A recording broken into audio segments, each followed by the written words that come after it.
بسم اللہ الرحمن الرحیم۔ محترم ناظرین، السلام علیکم ورحمۃ اللہ وبرکاتہ۔ محترم ناظرین، کیا آپ قرآن کریم کی بنیادی معلومات کو جانتے ہیں؟ آئیے آج کی اس ویڈیو میں ہم قرآن کریم سے جڑی ہوئی معلومات حاصل کرتے ہیں۔ ہمارا پہلا سوال یہ ہے کہ آپ صلی اللہ علیہ وسلم نے اجڑا ہوا گھر کسے فرمایا؟ تو اس کا صحیح اور درست جواب ہے کہ آپ صلی اللہ علیہ وسلم نے فرمایا وہ شخص جس کے اندر قرآن کریم کا کوئی بھی حصہ محفوظ نہیں، وہ اجڑے ہوئے گھر کی طرح ہے۔ اس کے بعد ہمارا دوسرا سوال ہے کہ رسول اکرم صلی اللہ علیہ وسلم نے قرآن کی تعلیم کے بارے میں کیا فرمایا؟ تو اس کا صحیح اور درست جواب یہ ہے کہ آپ صلی اللہ علیہ وسلم نے فرمایا کہ تم میں بہترین وہ شخص ہے جو خود قرآن کریم کو سیکھے اور دوسروں کو سکھائے۔ آپ صلی اللہ علیہ وسلم نے ارشاد فرمایا خیرکم من تعلم القرآن وعلمہ، کہ تم میں سب سے بہترین وہ شخص ہے جو قرآن کریم کو سیکھے اور دوسروں کو سکھائے۔ اس کے بعد ہمارا سوال ہے کہ صاحب قرآن کی جنت میں عزت کے بارے میں آپ صلی اللہ علیہ وسلم کا کیا ارشاد ہے؟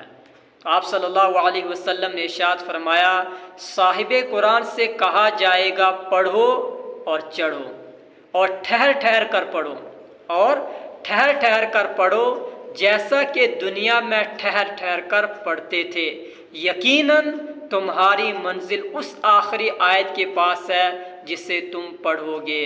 آپ صلی اللہ علیہ وسلم نے یہ ارشاد فرمایا صاحب قرآن کے بارے میں۔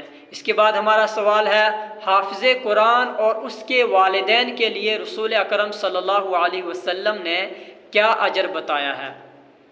تو اس کا صحیح اور درست جواب یہ ہے کہ آپ صلی اللہ علیہ وسلم نے ارشاد فرمایا قرآن پڑھنے اور اس کی تعلیمات پر عمل کرنے والے کو اور اس کے والدین کو قیامت کے دن ایسا تاج پہنایا جائے گا کہ جس کی روشنی سورج اور چاند سے بھی بہتر ہوگی۔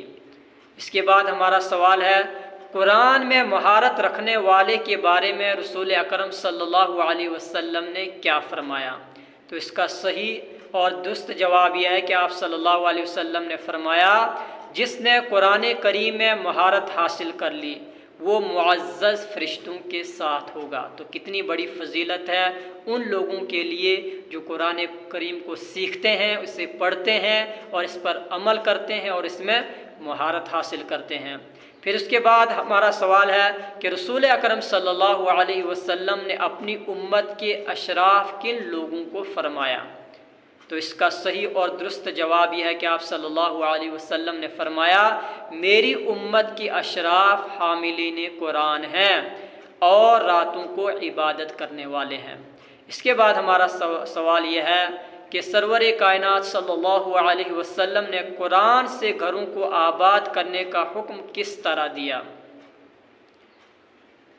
تو اس کا صحیح اور درست جواب یہ ہے کہ آپ صلی اللہ علیہ وسلم نے فرمایا اپنے گھروں کو قبرستان نہ بناؤ، شیطان اس گھر سے بھاگ جاتا ہے جس میں سورہ بقرہ پڑھی جاتی ہے، یعنی جس گھر میں قرآن کریم نہیں پڑھا جاتا، اللہ کا ذکر نہیں کیا جاتا، تو گویا وہ قبرستان کی مانند ہے۔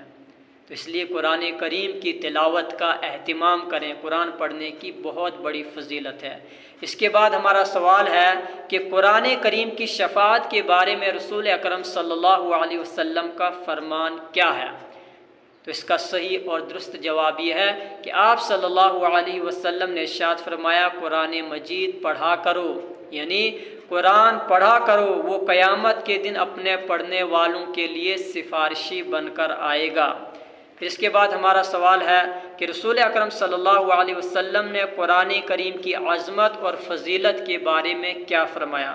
تو اس کا صحیح اور درست جواب یہ ہے کہ آپ صلی اللہ علیہ وسلم نے فرمایا بے شک سب سے اچھا کلام، بے شک سب سے اچھا کلام اللہ کا کلام ہے، کیوں نہ ہو کہ قرآن کو آپ چاہے جتنا بھی پڑھیں، جتنی مرتبہ پڑھیں، اتنی مرتبہ آپ کو پڑھنے میں لذت محسوس ہوگی، اور اگر قرآن کو سمجھ کر پڑھیں تو ایسا محسوس ہوتا ہے کہ جیسے ہم اپنے رب سے جو ہے باتیں کر رہے ہیں۔ تو اس لیے قرآن کریم کا خوب اہتمام کریں، اسے پڑھیں اور اس پر عمل کرنے کی کوشش کریں۔ اللہ رب العزت ہمیں عمل کرنے کی توفیق عطا فرمائے۔ آپ حضرات سے گزارش ہے کہ اگر آپ نے ابھی تک ہمارے چینل کو سبسکرائب نہیں کیا ہے تو ہمارے چینل کو سبسکرائب کریں، ویڈیو کو جو ہے صدقہ جاریہ سمجھ کر شیئر ضرور کریں۔ خدا حافظ۔